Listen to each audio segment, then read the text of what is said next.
Anthony, how you doing, man? Good to have you on. Thank you for having me. It's great to meet you. Yeah, great to meet you too. Excited to talk about Howard Johnson's today because I mean, for me, the name is familiar, of course, but for me, it's the hotel.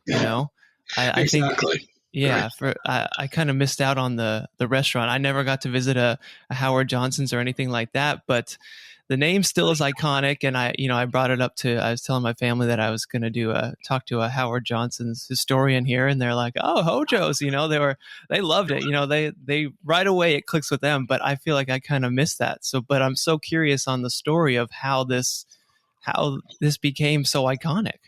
Well, it's ironic you say that it's iconic. It's something that people under the age of 50 have only heard the name, but people over the age of 50 that remember Howard Johnson's really thought of it not just as an orange roofed empire, but it was something that stretched from Maine to Florida, from the East Coast to the West Coast. So I felt in some ways when I was researching this book, I knew it well. And it was a concept that not only was Howard Johnson's born in Dorchester, Massachusetts, where I was born, but he had actually lived almost his entire life within the Boston area. So he was somebody who parlayed hard work, drive, and determination into something that wasn't just 28 flavors of ice cream, but it was actually home cooking, that something that really took new heights and provided a very sensible price meal, whether it was breakfast, lunch, or dinner. Interesting. So yeah, help me kind of explain to me or help me understand the why Howard Johnson's became so well known and so widespread. You mentioned how it's like home cooking and good prices. Was that Yes, kind of yes. was that it? Was that the basis of it, or is there more to it? Well, there's more to it. When he started in 1925, he took a small loan from not only his widowed mother, but also Dr. George Dalton, who was an internist at Quincy City Hospital. And what he did was to purchase a corner store in Wollaston, which is a neighborhood of Quincy. And this was a corner store adjacent to a railroad depot, so people commuted to Boston. So not only did he sell cigarettes and cigars and newspapers and magazines, but he had a soda fountain. And he basically had three forms of ice cream: vanilla, chocolate, and strawberry. But the whole concept was Howard Johnson was really a far thinker. He was somebody who not only could actually think about the present, but he also thought of what he could possibly do in the future. And the ice cream, which was perfectly fine, was not homemade. So he began in some ways to not only produce a fine ice cream, initially through his mother's recipe, and later, which he purchased for $300, which in 1926 was a tremendous sum of money, from a man by the name of William Halbauer, who had an ice cream stand in Nahant, Massachusetts. But he began to experiment with flavors. And though he became well known as the man who provided 28 flavors, something for every palate, he might have 35 on the menu at any given time. So it seemed in some ways, not only was he providing high quality premium ice cream, when the word premium probably didn't even come into an equation, but he was also beginning in some ways to offer fine food. And ironically, Howard Johnson's didn't just do baked macaroni and cheese and chicken croquet, but he also began in some of his more urban settings to provide filet mignon, short ribs, as well as even lobster tails. So he really did the gamut of not only food and ice cream, but he also in some ways trained all of his staff. And the idea here was that it wasn't just his staff, but as early as 1935, he began to franchise his restaurants. Right. And the franchise concept, of which he's called the father of the franchise industry, was something that not only created a cash flow because it could cost anywhere from $3,000 to $4,000 at the height of the Depression, but he was also somebody who would oversee it, not only with a team of architects under his employ, but also purchasing land at very strategic locations, always at an intersection. But it was also something that he would then, through a commissary, sell the food to the franchisee. And in that way, not only could he standardize the food production, but he could also, in that instance, control the name, because what they were doing, they were actually leasing the name of Howard Johnson's. And with his name there, one wanted to be sure that the, say, fried clams that one got in Bangor, Maine, were the same fried clams that you got in Miami, Florida. So through that franchise industry, he not only controlled quality control, but he also in some ways controlled the growth. And believe me, the growth between 1925 and 1975 was tremendous. Right. So that okay. So let's. So it started as kind of an ice cream stand. Um, did Yes.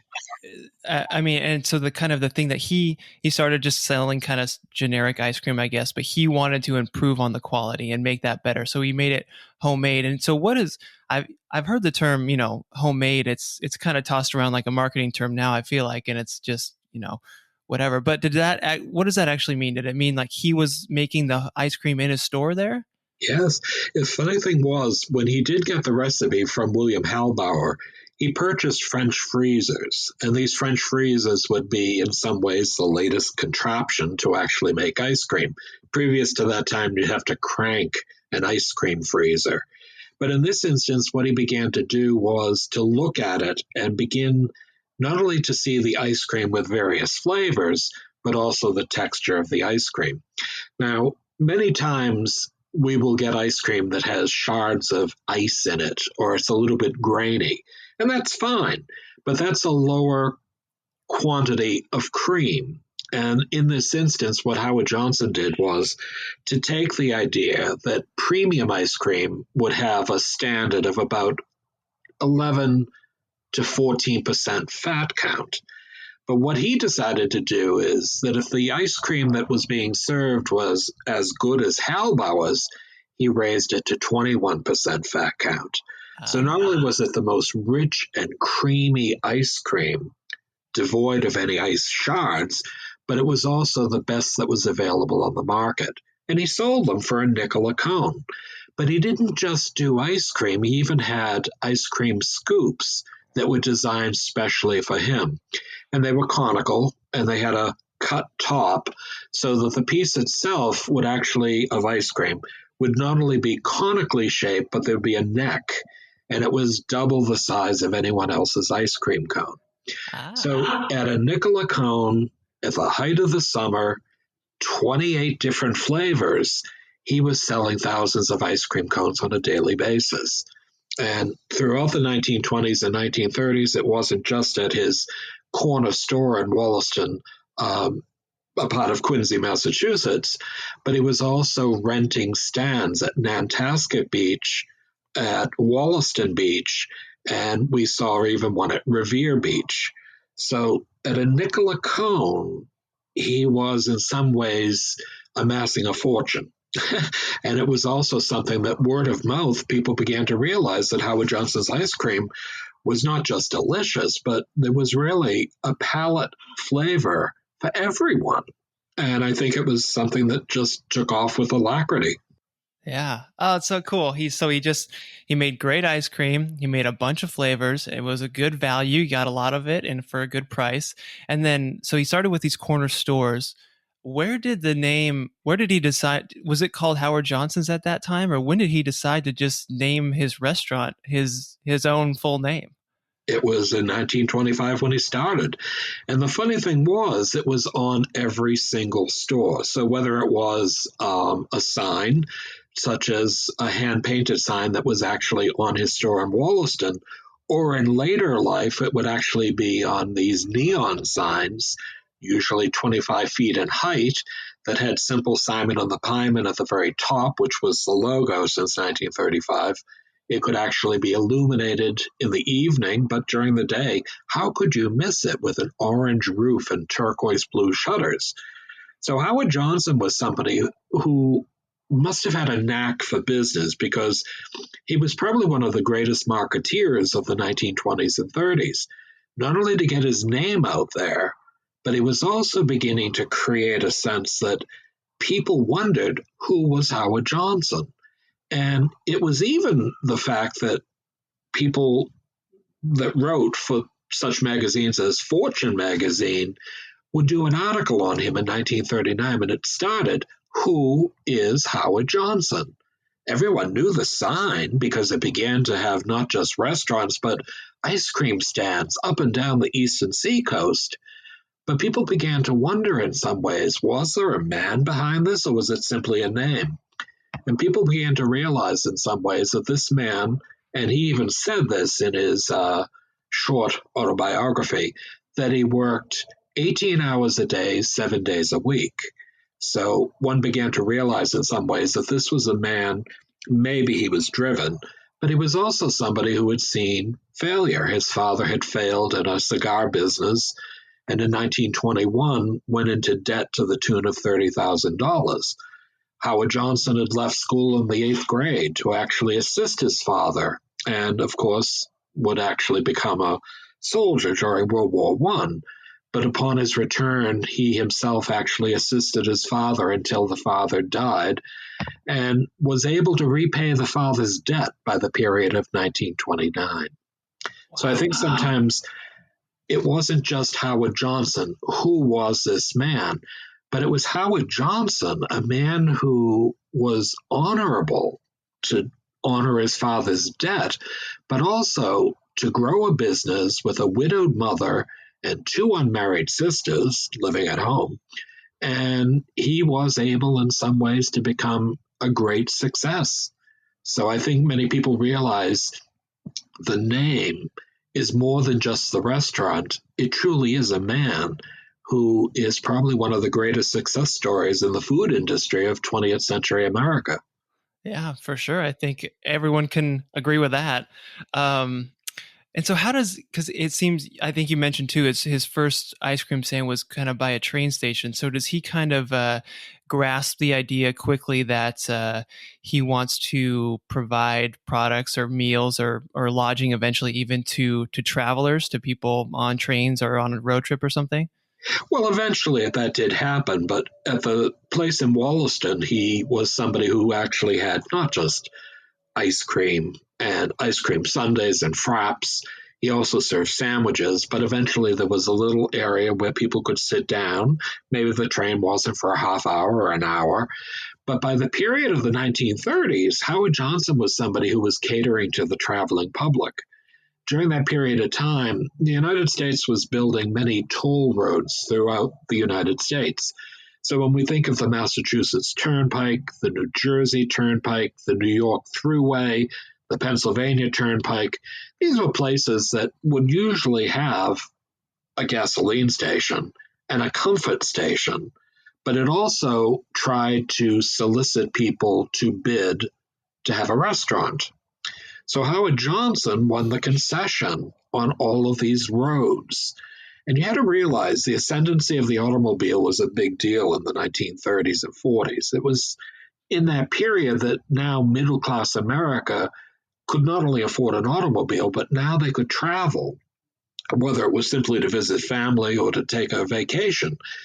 And Howard Johnson, side by side with a gasoline station, would see families gassing their automobile and then, of course, going to Howard Johnson's because it was always remarkable.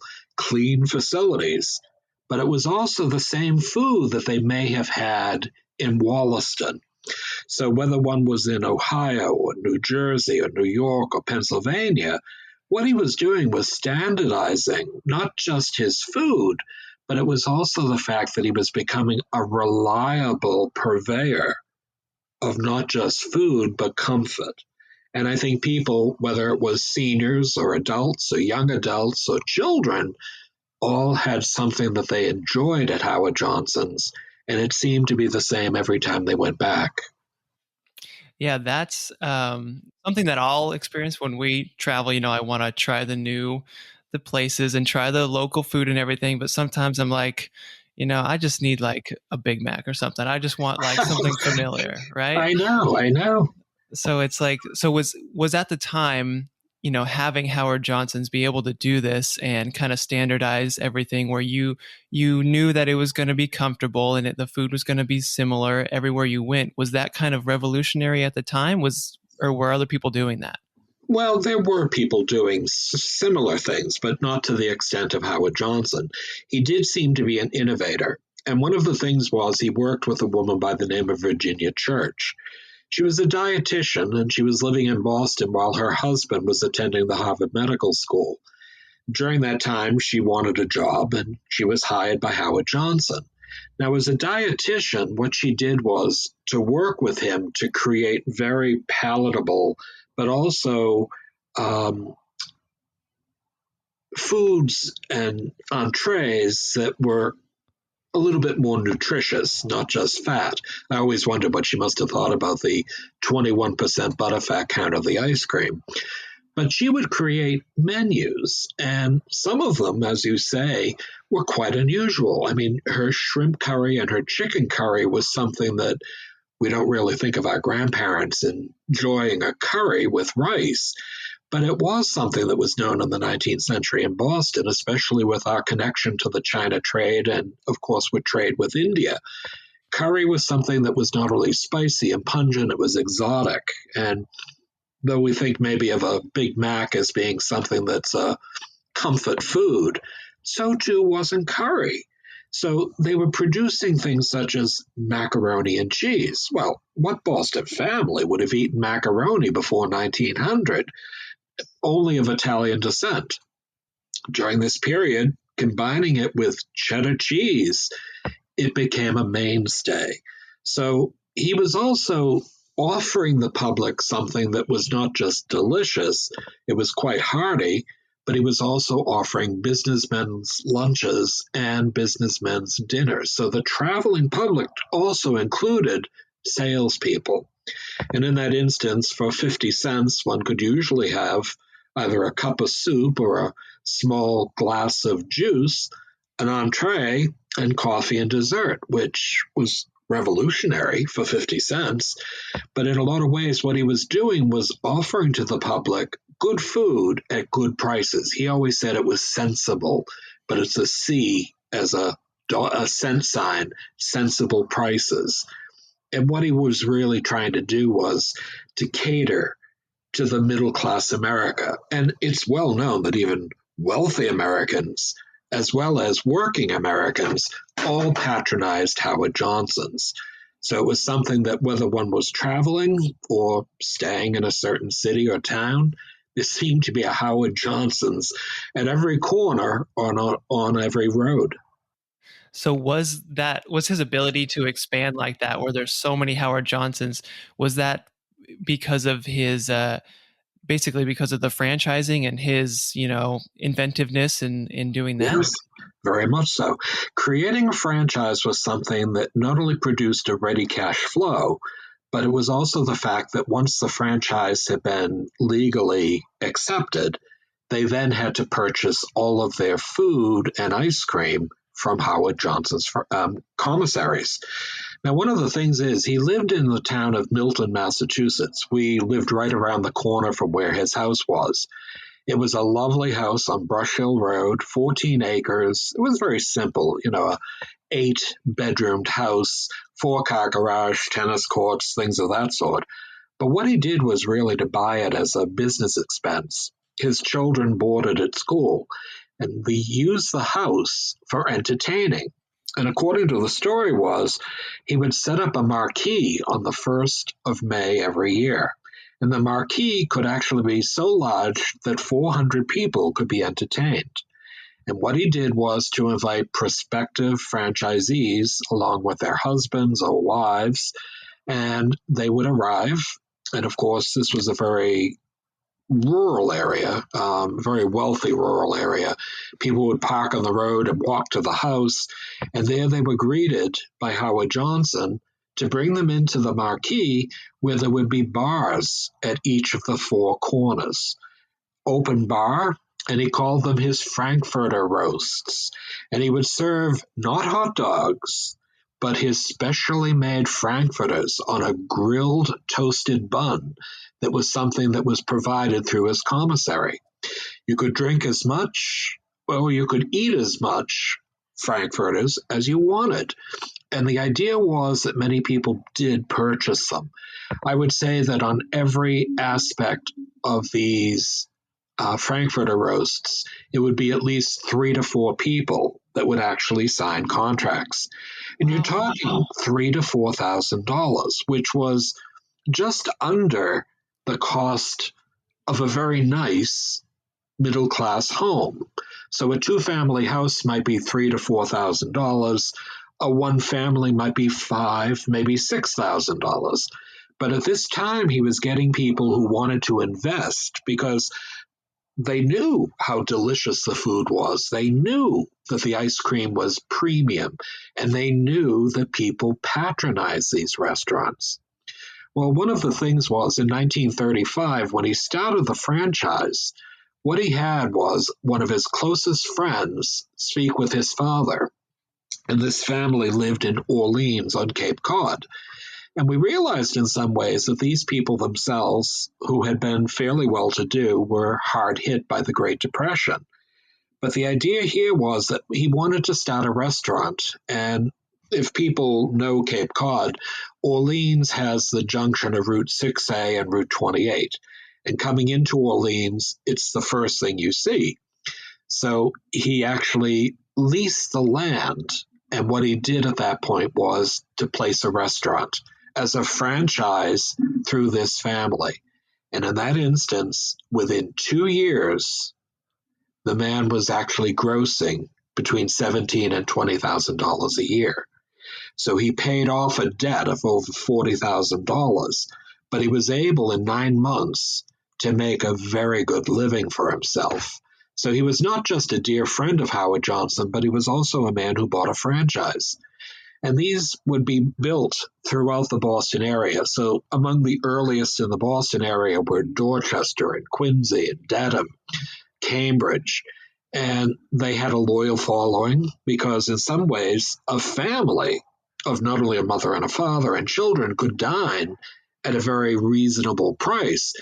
But there was also the fact that if you got a meal, it was a 3-course meal, always ending usually with a variety of desserts, but ice cream was always offered.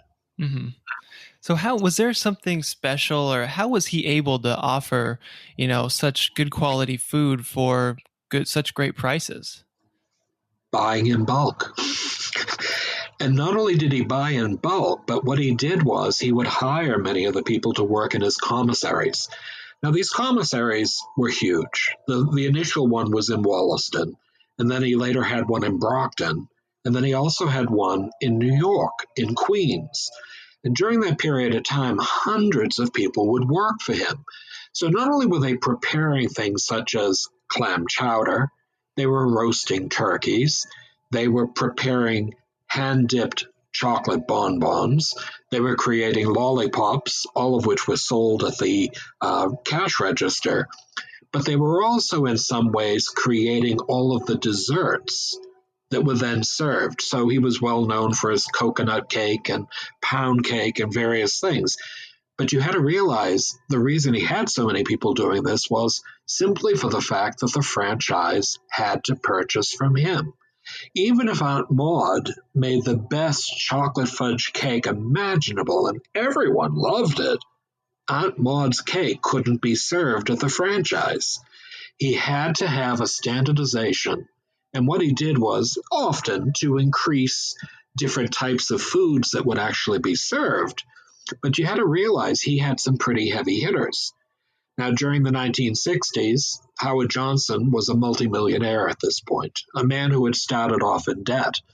But he hired a man by the name of Jacques Pepin to actually work at his commissary in Queens, New York.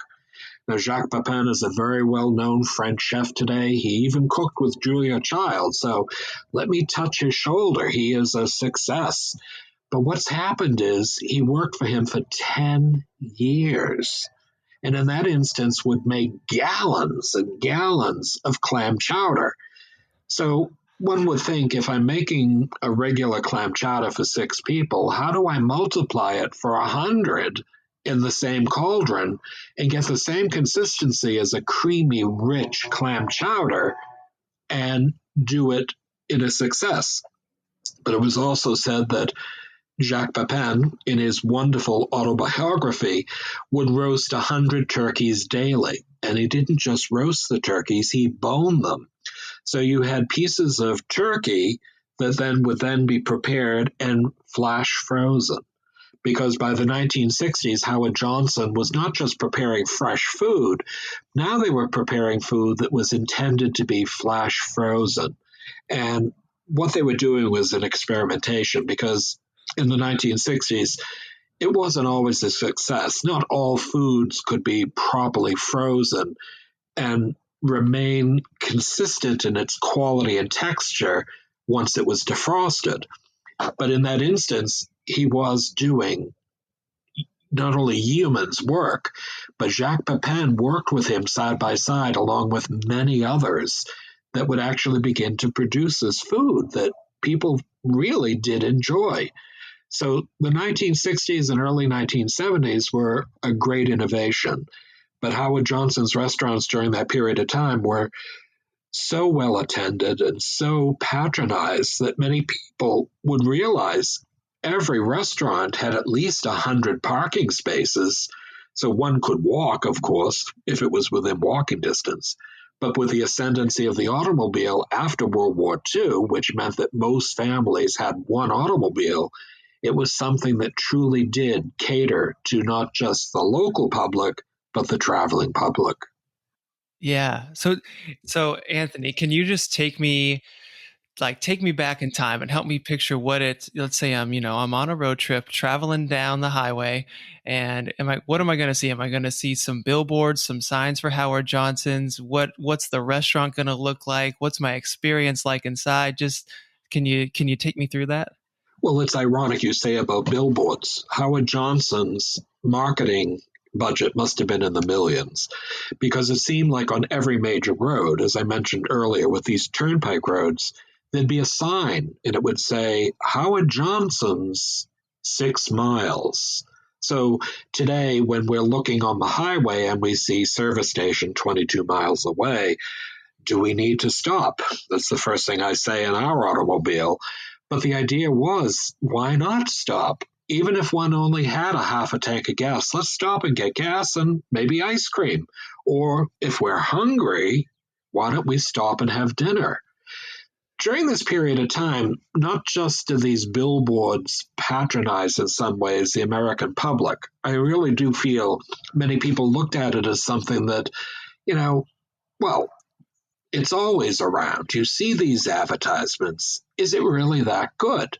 But when people did go to Howard Johnson's, it was something that everything was consistent in the quality, production, as well as presentation, always with green parsley, which I remember.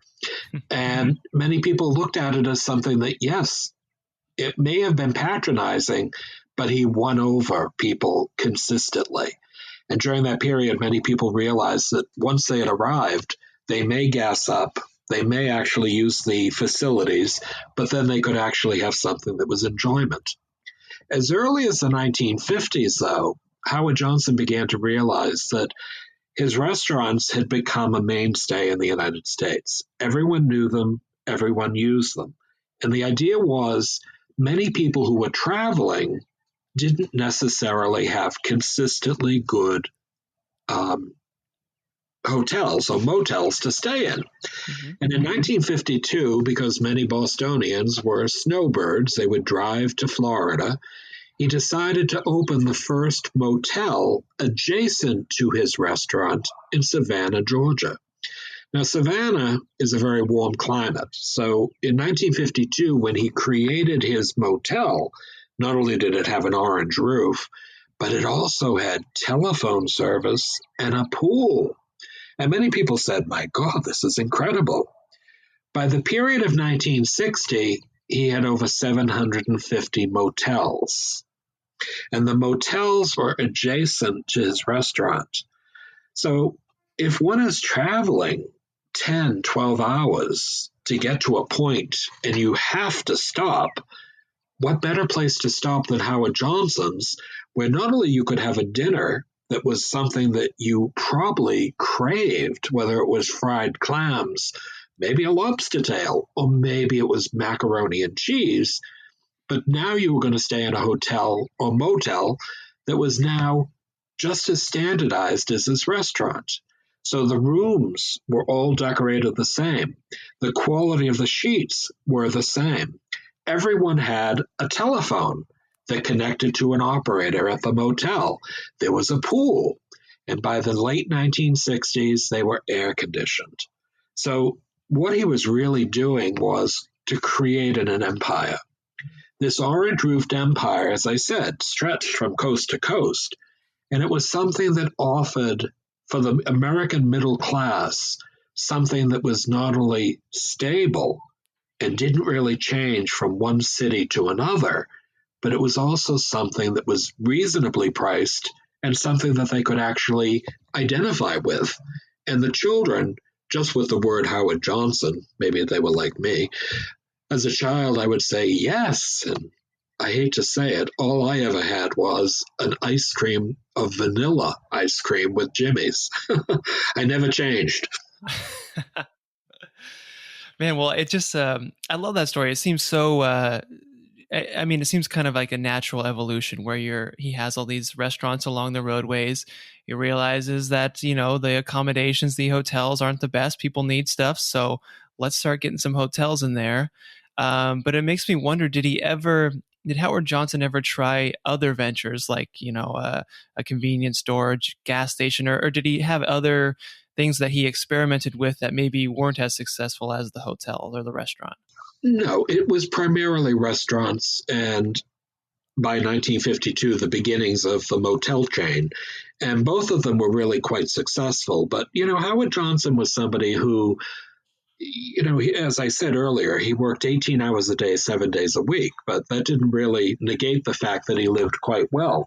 One of the things is he did keep a house in Milton, later a second house in Milton, and sold the first one. But he had a place at Gramercy Park in New York, later Fifth Avenue.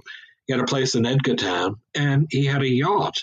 So he had one of the best art collections in the Boston area. He really lived well, but he seemed in some ways to have a multitude of wives. He had 4 marriages, 2 of which ended drastically, and the 4th one of which basically she survived him for 20 years.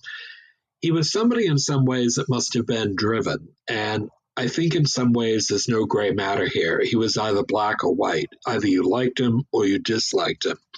He was gregarious, forthright. He knew what he was offering, but it was also the fact that many of the franchisees who were eager to be accepted into that franchise family also knew what he could give them. So I think in that instance, many people looked at Howard Johnson as somebody who, as the father of the franchise industry, really changed America's perception of fast food restaurants. And yes, maybe Burger King, McDonald's, Kentucky Fried Chicken today are the preponderant aspect of fast food, but the 3 of them combined in 1965 could never compete with Howard Johnson.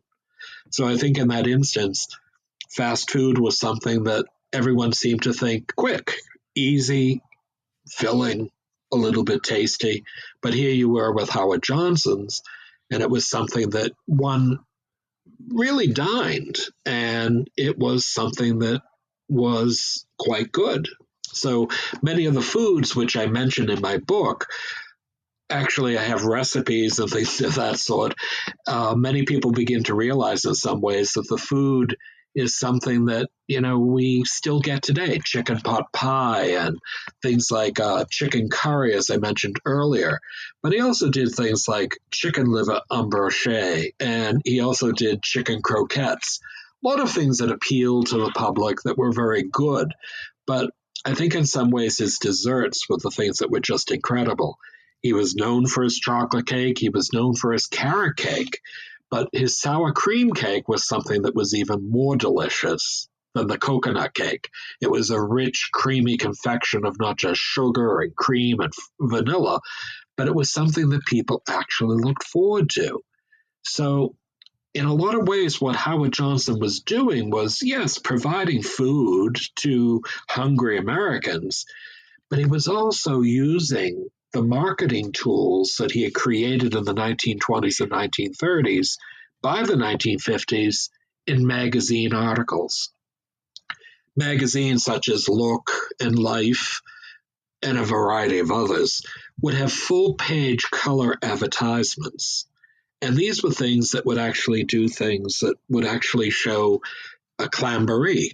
And every type of clam that they served, it would actually show ice cream with bumblebees with a spoon. They no longer were pollinating plants and flowers. They were actually taste testing ice cream cones that grew like flowers. And you saw also things such as beef. And you would have people actually advertising for Howard Johnson, and it made it into something that everyone of all walks of life knew Howard Johnson's. So I think in that way, his marketing, especially in magazines, which could be read on the East Coast or the West Coast, or even in Canada or Mexico, made people aware of not just Howard Johnson, but the magnitude of the foods that he served at his restaurants. Yeah. And talking about the marketing too, something that, even me not really being around during this time and everything, but something that's been a holdover and that I even still recognize is kind of the architecture of their restaurants and that orange roof. How did that, is there a story to how that came about and when that happened? Well, it's funny. Howard Johnson started in the 1925 period, but by the 1930s, he was looking at that franchise concept. And by 1935, of course, the first one was in Orleans, Massachusetts. Now, during this period of time, he was actually having a staff of architects that worked for him that would help work with the individual franchisee to design it for not only the lot of land, but in a colonial revival design. Now, during that period of time, you saw much of his restaurants changing from a colonial revival design to a little bit of a more modernistic design known as the NIMS design in the late 1950s, early 1960s. But they all had the same concept, a center door, the kitchen directly behind. On the right-hand side was where one sat at a counter on little stools, and on the left-hand side, a dining room. They didn't change, and they still had a orange roof and blue shutters. But during the period of the 1920s and 1930s, these individual architects began to realize in some ways that if they were going to design these buildings, they wanted it to be something that people would see. Now, during the day, unless one is colorblind, you're going to see an orange roof and you're going to see blue shutters. But in the evening, they began to erect neon signs. And the neon signs were important because the logo, Simple Simon and the Pieman, was usually in an orange tube that outlined the two figures. And then the marquee itself would actually have all of their specials. So if you're traveling by automobile, you couldn't miss the marquee. But the architects during this period of time were a major source of what basically was becoming a major roadside icon. And as an icon, it was something that Howard Johnson realized that he was creating something that people wanted to go to. During the 1960s, though, with a little bit of a modernization, especially because his son, Howard Brennan Johnson, was coming into the business, they decided to hire an architect from Atlanta, Georgia, by the name of Rudolph Nims. Nims, a very successful architect, modernized the Howard Johnson restaurant, and it became a place of plate glass windows, still with an orange roof, but it was something that was actually to be created as the prototype restaurant. After that point, every Howard Johnson's looked like a Nims design, with a 100-lot parking area for automobiles, and the Rudolph Nims design, it was something that really standardized the company and, of course, cut prices because they used the same design over and over. So the restaurants themselves, which had started off as charming colonial revival places with a a cupola that was illuminated from within, a weather vane of simple Simon of the Pieman, charming banquettes, walls that were actually covered in naughty pine paneling. It was something that was charming, but it was a little expensive. By the 1960s, one had cut costs by standardizing the architectural design, just like he had standardized the menu in the 1930s and 40s. So by doing that, what he was doing was reinvesting in the business, but also making it into something that one would more readily identify with than a multitude of colonial revival designs. There's a great aspect in my book. I have photographs that actually show the restaurants, especially in the 1940s and 1950s, and they're really quite lovely. But the whole idea is, after the early 1960s, these restaurants and motels were almost cookie cutter in design. And what they did was to make it readily identifiable. And whether you could read or write, you could actually recognize the orange roof. Yeah, sure. So I think the next kind of everyone's, that's not super familiar with the story is their next question is, well, are all the Howard Johnsons today? What's happened to them? So is that the next part of the story? Should we dive into that? Sure. Well, it's funny when you say these things because it's such a sad situation. Howard Johnson took over 40 years to build his business. Now, remember, in 1925, he started in debt. A small amount of money from his mother and $2,000 from a family doctor. And the idea was by the 1959 period, when he stepped down as president and became chairman of the board, he was worth $750 million. Now, in 1959, that was a tremendous sum of money. Today, it would probably be the equivalent of about, probably $8 billion. I mean, the idea was he was so wealthy that he not only had reinvested and created these franchises and lived quite well, by the way, but he was also somebody who in some ways had used his marketing and advertising skills as well as the ability to bring in the public to make it profitable. Well, he had a son, his only son, Howard Brennan Johnson. And this was a young man who, unlike his father, who had dropped out of school in the 8th grade, was educated at Moses Brown, Milton Academy, Phillips Andover, Yale, and the Harvard Business School. He was prepared to take over the business of, Howard Johnson's. And he did. He worked for 2 years before he became a senior vice president. And after his father retired in 1959, became president of the company. It only took the son 10 years to destroy the company that his father had taken 40 years to build it.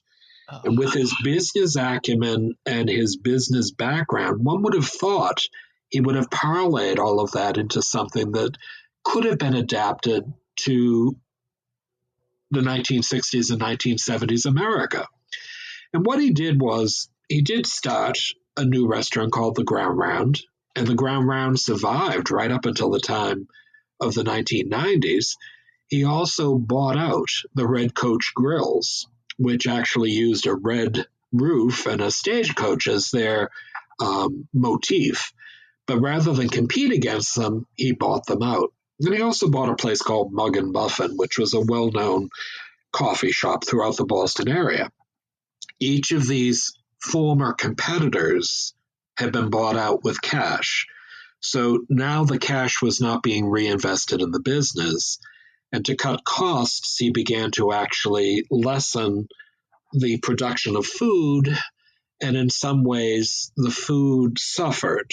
And being frozen, it did not have quite the cachet by the mid-1960s that it might have had previously. And during that period of time, he was also somebody who had close to 20 vice presidents. And his father, who was chairman of the board, was really ill-equipped to deal with this. So the son basically realized in some ways that with the rise in competitors, like I had said earlier, Burger King, McDonald's, Kentucky Fried Chicken, these fast food places where you simply could go to the counter and it was served to you and much less expensive, it became something that he realized he did not want to actually compete against. He was also spending money foolishly. And in the period of the 1960s, he wanted to upgrade the waitress uniforms. Now, the waitresses had always used a teal type colored uniform. It was something that everyone wore. But when he decided to redesign it, he didn't go to a local dressmaker. He went to Dior in Paris. And he had a competition that 4 designs would actually be chosen. And the waitresses at the Howard Johnson's restaurants throughout the United States would vote upon which one they wished to wear. Well, I don't think it went over big. And these women, who basically probably would have appreciated a 50-cent an hour raise, were now voting on haute couture that they're going to wear to serve to the clients at Howard Johnson's. These are the types of things that many people realize that Howard Brennan Johnson was doing. And whereas his father, who was a down-to-earth, maybe megalomania, a man who was somebody who was driven, the son himself basically looked at this as something he had never worked for. And the unfortunate thing was, when the company was eventually sold in 1979 for $135 million, which was down from 1959 at $750 million, it was at that point the company was broken apart. He did sell it to a British conglomerate, Imperial Group, and Imperial Group broke apart the restaurants and the motels.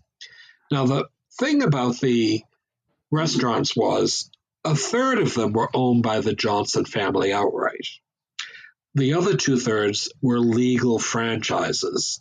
And as a legal franchise, they had the right to run it under the name of Howard Johnson, but they couldn't sell it. So what they decided to do was to allow the franchises to actually eventually expire. And as they expire, they'd not be reopened. But the motels were sold outright to Marriott Corporation. And Marriott took these motels, put the name Marriott on them. Of course, they were really quite good. And we realized it wasn't so much the building that was of value, but it was the land. And throughout the period of the 1980s and 90s, Marriott reconditioned and repurposed these buildings into something that became really very comfortable for the traveling middle class. So Howard Johnson's had begun a slow decline in the 1960s. And by the early 1970s, people would equate it to where one's grandparents would usually have dinner. It was not hip. It was not cool. And the food was the same all the time. There was nothing special. So here was the perfect idea of Howard Brennan Johnson, which was to create the Grand Round. And the Grand Round, the one I remember here in Boston, which was at the Back Bay's Copley Square, was a place where they'd serve you a bowl of popcorn. Oh, great. And then you could actually have a hamburger and a beer. I mean, this was really incredible. It was a hip type groovy place, but it didn't survive. And during this period of time, having bought out competitors and spent capital, you should never spend capital. Only a portion of the income should ever be reinvested. But the old problem was the company really did fail. And during that period, Howard Johnson's took on the connotation as an old-fashioned, never-changing place that, though the ice cream was delicious, it was also something that many people really began to think twice about. So by 1979, when it was sold, it had dropped by close to 40 to 45% of its average annual sales. Wow. Man, so it's impossible to tell, of course, or impossible to know, but I guess anecdotally, do you think maybe if his son, Howard Brennan Johnson, had maybe instead of gone, to all these business schools and everything, if he had just worked closely with his dad, kind of under his supervision and learned that way, do you think perhaps that the business could have survived? Well, it's always a possibility. But one of the concepts in some ways was, what parent does not want a better life for his or her son or daughter? And the idea was he provided the best education imaginable, even for his daughter Dorothy. And she had gone to Dana Hall, which is a boarding school here in the Boston area, and eventually to Briarcliff Manor, which is a very well-known junior college in New York.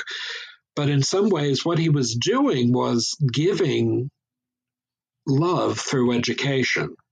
But I think if he had actually had the children working in the business and they saw the business as something that was not just a family business, but was also something that it takes work, it takes time. And of course, success is not always guaranteed. It might have made a difference.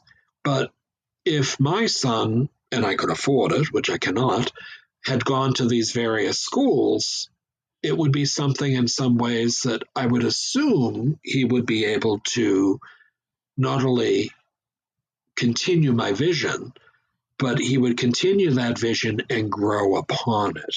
Yeah. But what unfortunately happened was the young man, moved headquarters from Wollaston in Quincy, Massachusetts, to the Rockefeller Center in New York, and had a magnificent office.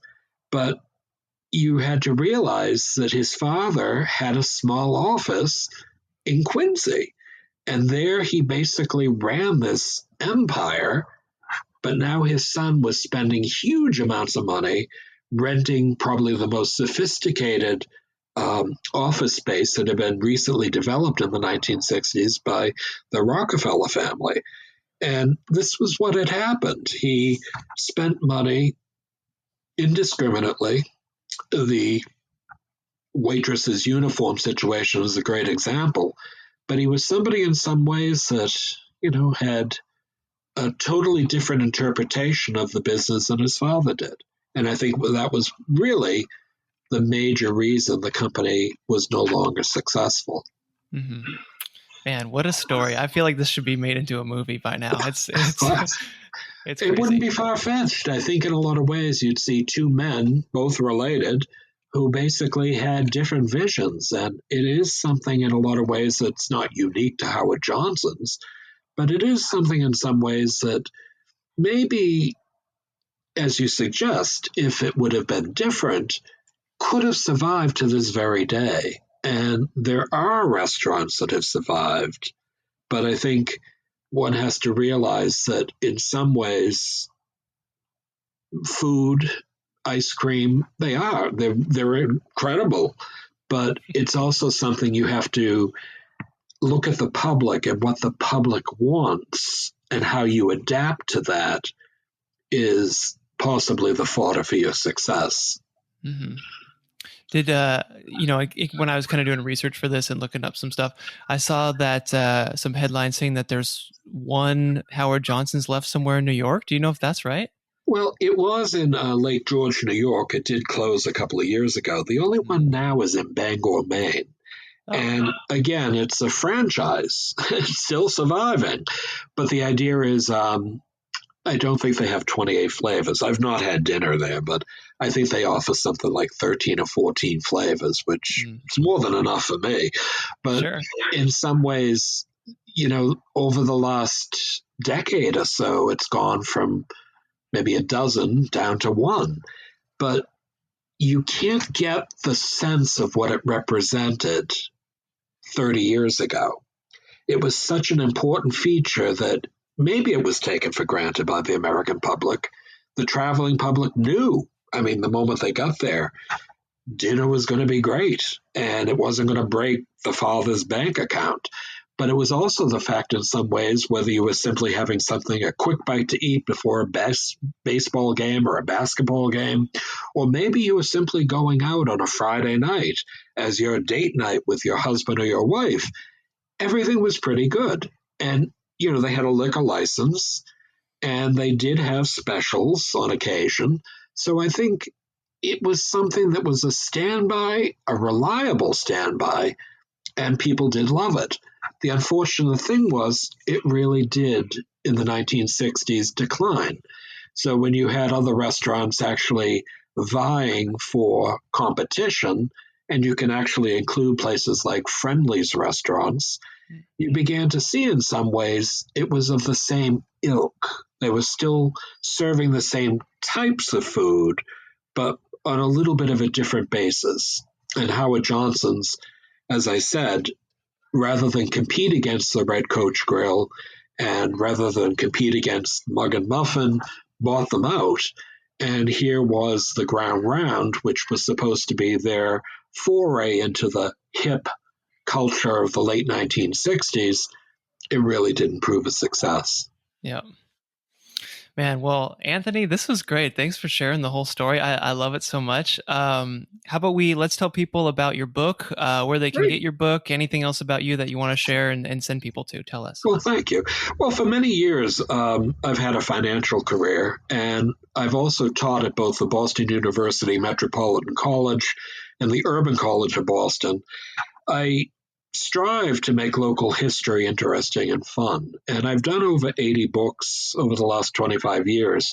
And they go the gamut of not just the history of Boston and its neighborhoods, but I've also done books such as this, The History of Howard Johnson's, The History of the Baker Chocolate Company, The History of Jordan Marsh, which was the largest department store in New England. And currently I'm writing a book on S.S. Pierce, which was a gourmet food company in Boston. But I've also begun doing new books, which are called Traditions in Boston. So in the past year or two, I've completed 5 of them. So I've done Christmas traditions in Boston, Thanksgiving traditions in Boston, Easter traditions in Boston, and next February of 2022, Valentine's Day traditions in Boston.